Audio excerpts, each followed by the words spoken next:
All right. Well, we are down this morning. Not as many. Everybody's like, I don't want to talk about this anymore. This is hurting my feelings. They're released. Yeah, they're back. They're back to their classrooms. We were going to do 4 weeks with everybody together, and then time just to have a chat with the parents. So I don't know. Do you want her to hang out or? No. Just up to you. So even the shift of what we're branding the class or calling it, and I wanted to go with this because do you guys know about the Fuller Youth Group what's it called? Youth Institute, Fuller Youth Institute. Does anybody know this group? They're the group that put out like Sticky Faith and Growing Young, and you heard about any of that stuff? Anyway, so they put out a series that I took and used quite a bit of it, adapted some of it, called Navigating Our Digital World, Every Parent's Guide.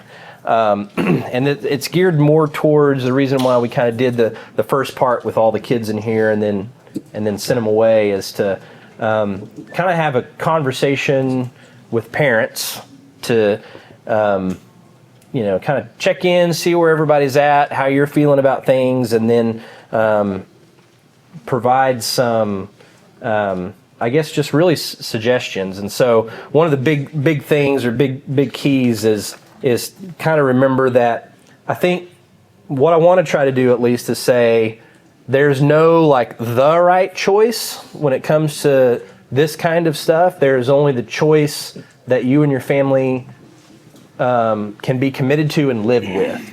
So we'll try to talk about some recommendations from some professionals. Try to think about this from a spiritual perspective as well, but also just know that none of it's necessarily meant to be prescriptive. Like this is the way you're going to have to do it in your family, but hopefully try to at least provide some insights, share insights with one another to help develop. Matt and I were just talking. I'm going to just use what Matt said a minute ago to start here, but we were just talking about, and I've seen this in numerous times where I've done this with people, and even for myself. It's like you can kind of feel convicted about it and committed to it, and then the shelf life for that commitment's like a month, and then just it's easy to, your life gets busy and you go back into your old habits. And, I shared with you last week about grayscale. I've got my phone on grayscale just because it makes it less interesting to look at. And even just this past week, looking for pictures of Harper's senior for her senior video, I was like really hard to look through my phone when everything's black and white, especially when they're thumbnails. So I changed it to color. And then the next thing I know, this morning, does your phones, every Sunday, my phone gives me here's what my screen time was this week. And it had been like an hour a day, about an hour a day. And since I went back to color, it went up to like 4 hours this week. And I know that wasn't all me looking for photos. It was just like literally for me, the difference between having a phone I don't really care that much to look at unless I need something off of it rather than the attractiveness of just constantly. So kind of the hope, the goal for this part of the class is to maybe think together about some things that you and your family can live with, some things that maybe can help serve you long term in your family as you figure out kind of what you're gonna do. Some of the other questions over the next probably 4 weeks, 3 weeks, whatever it is to think about. We've talked a little bit about this, but dive a little more into the why of our kids checking their phones so much, even when we don't allow social media, if we're not allowing that. How can we be together when we're together? There's a song by a group called Bird Talker, and there's just one line in it that I love. It talks about being in a crowded room lonely. And if you're someone who has decided you are going to make a change in the way you engage with your phone and start doing it a lot less, it's a lonely feeling when you're with a group of people and you're the only one not on your phone. Everybody else is. Even in your family, going out to eat, it's like everybody, while we're waiting on our food, is doing something on their phone and maybe trying to communicate, but you know how well that goes. And you're the only one not doing it. It's just like, playing with the salt shaker. I would love to talk to somebody if anybody would enjoy that, So how can we be together when we're together? Big question here. How do I supervise about smothering? We'll talk about that. I think that just in general is a parent thing. I've done another class in another place called Scream-Free Parenting, and it was a big thing there too. Like how do you make sure you're doing your job as a parent without doing your job as a parent to the point where when your kids launch from your home, they don't know how to do life without you managing it for them. So how do you help supervise and guide without smothering to the point of, someone told me once when I was working in Abilene about doing an interview with a student. They were very excited about the resume. They were applying for the newspaper back when the newspapers existed. And they were excited about this graduate coming out with a master's degree. He showed up to his interview with his dad.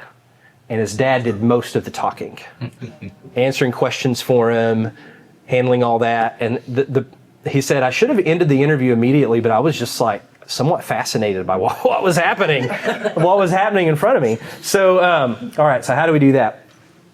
Being digital Christians, understanding that it's, technology, we're not Luddites, we all use it. So how do we apply the same principles that we might to dating or to anything else that we do in life, especially as we talk to our kids? How do we apply those same kinds of things to our engagement with technology? And then how and when do I take off training wheels? And so some of this is going to be like a sliding back and forth between things that will be helpful to parents of older kids and then things that are going to be helpful primarily to parents with younger kids.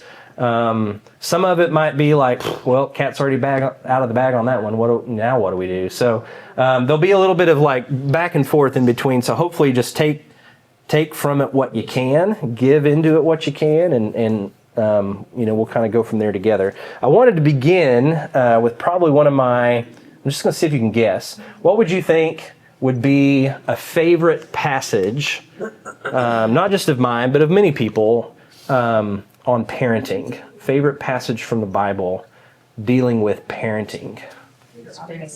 What? Deuteronomy 6. Boom. Got it in one. Is that what you said? I don't know. No. I remember just spare the rod, spoil the child. I heard that my whole life. Yeah. Heard it your whole life. Deuteronomy chapter 6. Absolutely. So read this here. And these words I command you today shall be on your heart. You shall teach them diligently to your children, and shall talk of them when you sit in your house, when you walk by the way, when you lie down, and when you rise. You shall bind them as a sign on your hand, and they shall be as frontlets between your eyes. You shall write them on the doorposts of your house and on your gates. There are a few things really specific to like their culture, but leaving aside those, what do you see in here that you would underline as like, that's really good advice for parenting? And what are some of the principles that you would draw from it? By the way, for those of you who like know this passage, I left the first part of it out for a reason, and I'm going to get to that in a second. So don't get ahead of me. So what do you think as you look at this? I've talked a lot the last 4 weeks. I'm going to try to do some less of that and want to hear more from you guys. I was just going to say the constants of the constants of the teaching, that everything is when you're sitting, when you're going, when you're rising and lying down. It's something that you think about when you go out of the house, when you come in at all times. It's just guiding how you talk about life in general. Yeah. So there's a consistency and a constancy, two different ideas, right? Consistent is if I'm saying the same thing and around the same times. Constant, it's like always before you. Other I'll have something to say about that in a minute. But other things that you see and other ideas or thoughts that come to your mind when you read this. Sort of similar, but I would say it's a variety of ways of communicating the message as well. Okay. Not only throughout the day or throughout the week or the year or whatever, but saying it in different ways to see if you can get it through in different ways. Okay. So there's a variety involved as well. Okay. I've actually seen people write it on their windows of their house. Oh, yeah. When they're building their homes and they're writing Yeah. it in the structure before they put their sheetrock up. I've seen people write that all over the house. Yeah. We had a friend do something similar, but in their house, actually walking through under all their light switches they had, and he shall be a lamp unto your feet and a light Oh, unto yeah. your path. And on That's the great. door, there was like everything in their house. It was like on the front door, it's like and whatever door he opens, and like Oh, yeah. the door will be open to you. That's Not cool. the door will be open to you. It's just like everything in their house was filled It's with that way. something like that. Someone in Texas lives in a house in a room that is all about Harper. Because we did that. We had students and people come out and they were writing very specific things about Harper. So whoever's living in that room, getting a lot of Harper blessings. Is that? I just get from a different angle, I get like this emotional image of living in one of those observatories on like a mountain where Oh, they're yeah. like constantly calibrating it to like look at a certain area. And they're Yeah. like, all right, now we're going to turn the whole thing over here and it's going to point and focus this way. And now we're going to turn the whole thing over here. And Yeah. it just, I don't know why that came to me. It was just like living in that kind of place, a place that adjusts and moves and Yeah. is trying to point somewhere. Yeah, I like that. Other thoughts? This is just sort of in general advice at the moment, but we'll kind of apply this. I think it gives us this idea that our conversations and our Bible studies don't have to look like sitting in a chair reading from the Bible, Yeah. closing it up. We checked the box today, but Now it's we dismiss God and we go on about our day. Yeah. so it's just like in everything in life, all moments can be teachable. We see them that way. Yeah. And Yeah. once you shift your mind to that, it becomes easier Yeah. Yeah. to do that. And something I've been wanting to say since we started this, and I'll just insert it here because it tags along very well with that, is it's not just that there are all these moments that can be teachable moments. It's that every moment is a teachable moment. So you have to decide what lesson are they learning, right? Like every moment that your kids are with you, they are learning something about you and about what's important to you. Yeah. So every moment is a teachable moment, and that's why I wanted to come back to this second rather than starting here, because where does this litany of thinking about the teaching moments and teaching them in all these different settings, where does it begin? Where does it begin? It begins with me, right? It begins with me. The instruction, the Lord our God, the Lord is one. You shall love the Lord your God with all your heart, soul, and might. There's no part of the human experience that is left out here. Then he says, these are the things that I want you to teach. How hard is it to teach these things if they are not in you? It's impossible. That's where the every moment is a teachable moment. And so you have to ask yourself, what am I teaching them in these moments? Am I showing them in all of these moments? And I think the thing that we were getting at too is the consistency, the constancy. It's not just in the words we say, but it's in the way our kids watch us as we go about our day. It's in the way our kids see us as we rise and as we lay down. It's the way our kids experience life with us.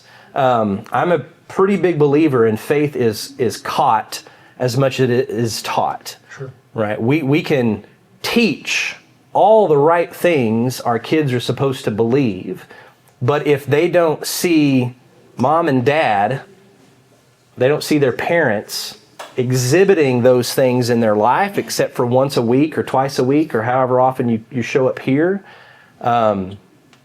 They will launch from your house also leaving behind, or I mean, I've just seen it a lot, not always the case, but working with college students, the number of times I saw kids show up having no real idea about, they knew the right things to say, but they didn't know the right way to live, because the example they had growing up was like, we do this on Sunday and then we do whatever else we want the rest of the time. So every moment is a teaching moment. You are in control of what they're learning. And I wanted to start here because it all does begin with you and your convictions. Not only faith, but also if I am going to be a stickler with my kids about the danger that is present or could be present in how much I give myself over to this thing I carry in my pocket all the time, or really anything, but this is the specific nature of our class. I've got to be real careful that I'm also doing that too, right? It's like a double standard. You know, when we're going to have camp this summer, and I don't know what they've done in the past, but I'm going to have a 0 cell phone policy. If you want to get a hold of your kids, call me, call the camp. I'm going to allow my counselors to have their phones because I'm a horrible picture taker and I want them taking pictures. But I want to try to impress on them. And if you're not taking a picture, I don't want you to be on it. Like if it's a work deal and you got to maybe set a time, specific times throughout your day that you're going to do that. But we have to, if whatever we are wanting to instill in our own kids, they're going to pick up habit-wise from us.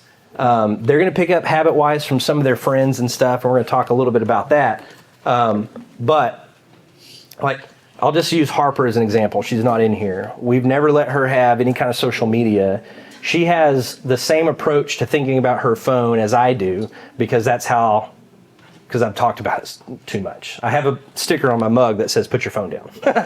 So every time I'm drinking coffee, it's like, what's wrong now? Pay attention to what we're doing. So that's where we want to begin. We want to remind ourselves of this each time we come back together, not only for our subject, but just in general. And it's like what we talked about this morning, you know, if are we living our lives like we believe this ourselves? Like what's important to us, what the priority is for us in our own lives.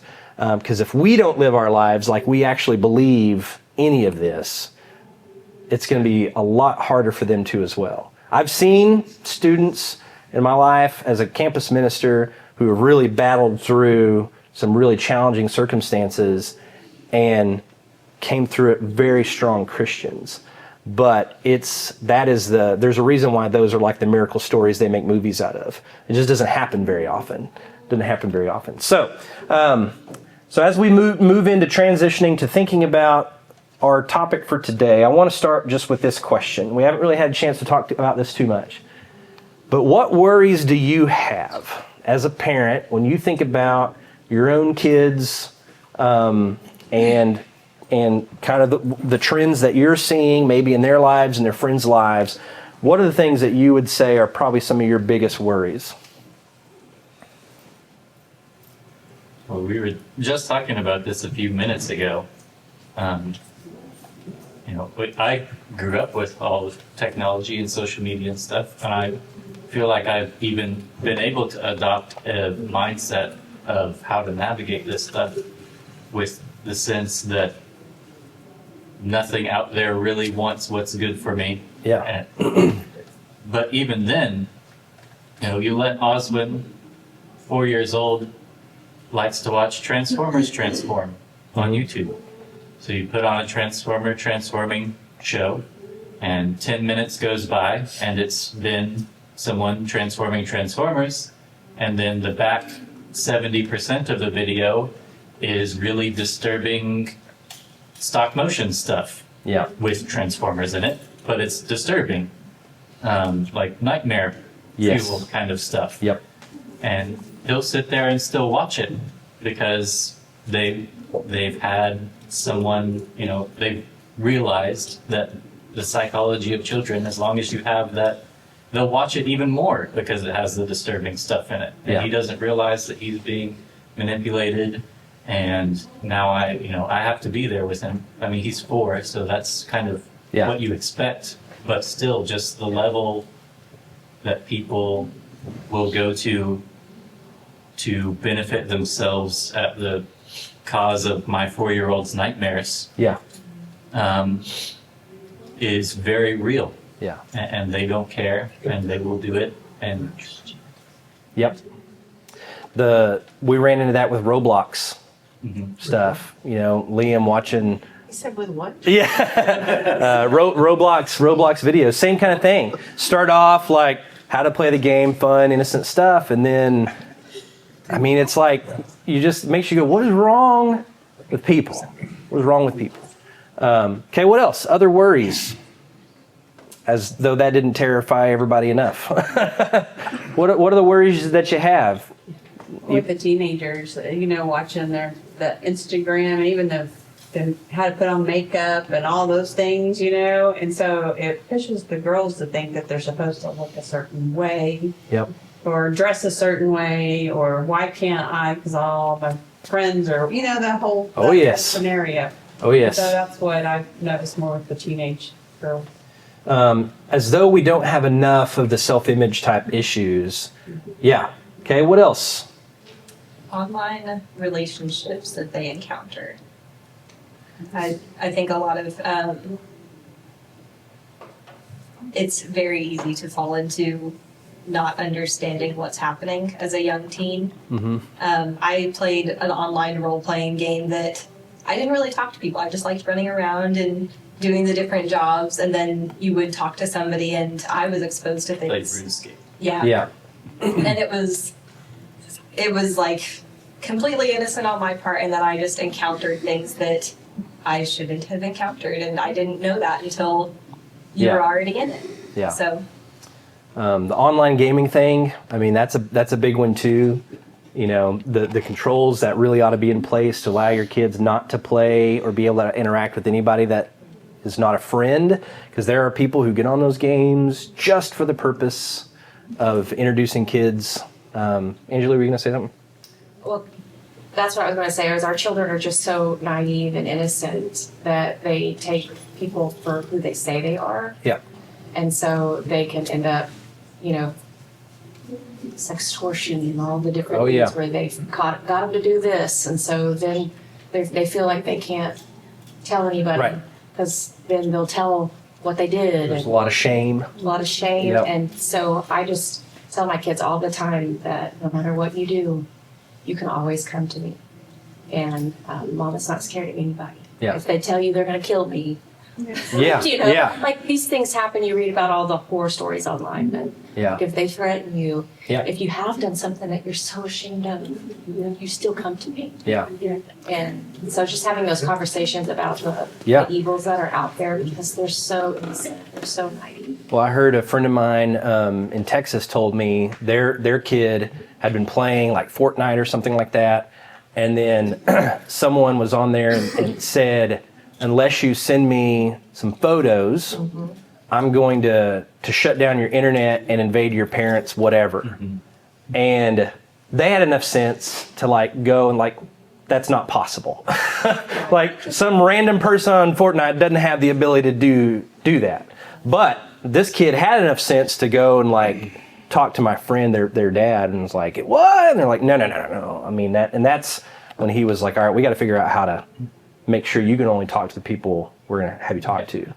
Someone who's grown up through all the eras of video games, that's been a thing for a long time.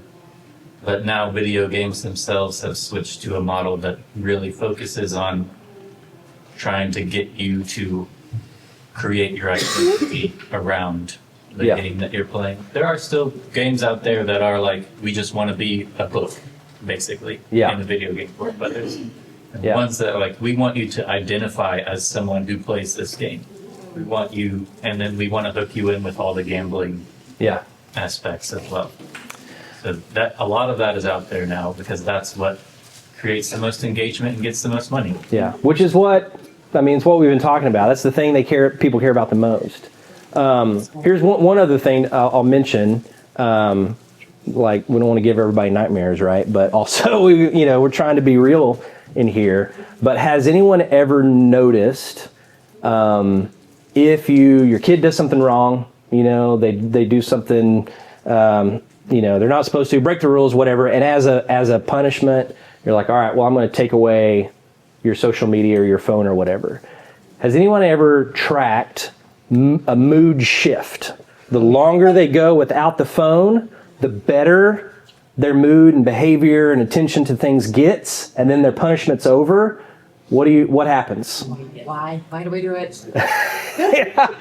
Yeah. Anybody want to, well, I was going to say if you want to share a story, but we all know who all your kids are, so immediately it'd be like throwing them under the bus. We're not crazy people. This is real stuff that we can notice. And so, the question that we're going to all struggle with together is how do you able, because there's some reasons why, and we'll talk about this, there's some reasons why the answer isn't throwing them in a lake, right? Because I don't know about your experience, but my experience in the different schools that we've been in, they have to use a lot of this type of stuff for schools. Harper is asking me about the potential for Instagram when she goes to college because she's already seen some of the classes that she's going to be taking do a lot of their announcements through that platform, that sort of stuff. So, as with any kind of addiction, the answer isn't always to just have the right kind of like apps in place to prevent. That's some good there. But the answer is always to install the right, this is super cheesy, but that right app here, right? To work on showing them, convincing them that there is a better way to do this. And some of that is trying to understand first why they're doing it to begin with. What is it about it that they're getting out of it? So that's kind of hopefully what we're going to be able to think about and talk about. I had a video that I was going to show. Someone's already mentioned this, but like here is one of the biggest reasons I worried about this when Harper was going to get a phone and we were like trying to figure out what kind of usage we wanted her to get out of it, that sort of thing. But I saw this video and I thought this is a big reason why I worry. I don't know if you'll be able to hear it. Easy tips on how to take way better iPhone photos. You guys are always asking me, Natalia, I'm an aspiring model, but I don't have a photographer at my disposal. Or maybe you want to be a photographer, but you don't have the budget for a fancy camera. Well, I'm telling you guys right now, you can take amazing professional looking photos on your iPhone if you know how to do it. So that is why I am here to provide you with 10 easy tips on how to take better photos with your iPhone. What's up, guys? It's your girl NT here, and that stands for... Okay, that's all I can handle of that. But this is older. There are way more out there. If you were to go and like continue watching that, a lot of the tips that she offers are about how to take a photo to make yourself look different than you are. And I don't do I don't do any of the Snapchat or anything like that, but I understand that there's now these different AI features for when you take selfies of yourself that will like make you look better, like flatten out your nose and, get rid of the wrinkle, like whatever. Am I making that up? Is that I think that's a real thing. That's the kind of... It's actually default to it. They call it like a face retoucher, like something like that mode. Yeah. And they just default to that. Yeah. So it's like the automatic setting. You take a selfie and it automatically does that to your picture without you even knowing. Yeah. A lot of them. And what is it that they're taking away from that? Not that there are good and healthy ways that you can improve yourself, which is not a bad thing, right? To get healthy and whatever and improve yourself. But that's the goal. And to create this sort of fake persona of who you are. Here's another thing that I worried a lot about with Liam and Harper. This is a quote from a dad. I'd like to meet the genius who thought, let's give teenage boys a camera they can carry around with them and then give them the ability to share photos on a whim. Talk about a colossally bad idea. Because here's the thing. We have put these tremendously powerful devices in the hands of people who are not finished cooking and expect them to behave better than a lot of us adults do. Right? I mean, let's just give them this thing that gives them access to the whole world and not consider the ramifications of what would happen. Especially for a lot of us, we've got an interesting, you guys grew up with them. For the most of us, we'll get into this next week. We're digital immigrants. We're not natives. We didn't grow up in the world. We grew up outside of it and trying to learn a different language. But we just handed over these things without really thinking about what is it going to do and how is it going to shape and how is it going to transform. Last two things before we break for today is this is kind of the model that I have seen existing in a lot of families where you've got the parent and the child with all the technology existing in between them. Conversations you have are said over the top of a phone, right? Communication. I was looking at it the other day. I was texting Liam to come down for dinner, and I realized that I had weeks worth of messages that just said things like food, time for food, come down for food, make sure to brush your teeth. Because I'm too lazy to walk up the stairs and interact with my son. I was like, what am I doing? What am I doing? Right? So we have all of this stuff that exists between us and our kids. Even the word media means in the middle, social media, getting in the middle. But it doesn't have to be a divider. It doesn't have to be the only means in which we communicate with our kids, or the thing that, I don't know how many of you feel this way, but technology or phones or social media, however you want to think of it, is almost like a battleground of divide between you and your kids or your family. So the hope is, or the idea is that we want to shift to more of like this. Not necessarily getting rid of any of these things, but to put our relationship with our kids in the center of it. It's the only world they know, so the goal isn't to shame them. The goal is to try to, like you would do with hopefully any other thing in your life, the things that you get involved with in your kids' lives, you do so because you want a relationship with them. If they're interested in baseball, what do? You volunteer to run all of the baseball in this part of the world, right? Or what do your kids like to run. You become the cross-country coach. We get it, right? We do this in a lot of other areas in our lives where we put the relationship that we want with our kids in the middle so that relationship gets to define those events and activities and other things we do. I've never played band, but I try to do as much as I can because that's where my kids live. Like it or not, a lot of our kids live on their phones, and there's this whole other world that's happening on there. As much as they would like us to not to, how do we put our relationship with our kids in the center of that? And let the things that are truly important start defining their usage of all of these things. We're going to talk about YouTube next week some. We're going to talk about the reasons why. I'd like for you to be thinking about this too. When we think about how are they using it and why, not how are they using it, because the how changes as fast as every new app that comes out, but why. Think about why. Why are your kids engaged in their phones in the way they are? And if we can start with what is the perceived, or not perceived, but what is the real need that is driving them to use them the way they are? Because understanding the need behind the usage might help us to figure out how to get more in the middle of what they're doing and help redefine the shape of that. So that's kind of what we'll do, where we'll start next week.